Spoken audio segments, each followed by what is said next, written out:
పుచ్చకాయ తిని ఓ ఫ్యామిలీ మృతి, వాంతులు విరోచనాలతో చనిపోయిన నలుగురు. ఈ వార్త దేశవ్యాప్తంగా కలకలం రేపింది.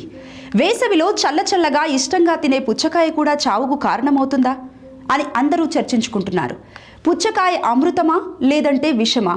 ఇంతకీ వైద్యులు ఏమంటున్నారు? ఎండాకాలంలో శరీరాన్ని హైడ్రేటెడ్గా ఉంచే పుచ్చకాయ నిజానికి ఎంతో హెల్దీ. ఇదో సూపర్ ఫ్రూట్. ఇందులో 90% నీరే ఉంటుంది. క్యాలరీలు చాలా తక్కువ.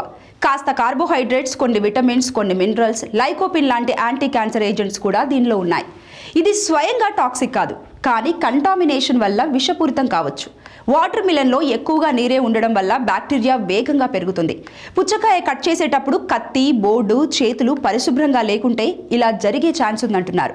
ఈ ఫ్రూట్ తినేటప్పుడు మాత్రమే కట్ చేయాలని సూచిస్తున్నారు డాక్టర్లు. ఒకవేళ మిగిలిపోతే వెంటనే ఫ్రిడ్జ్లో ఉంచాలి.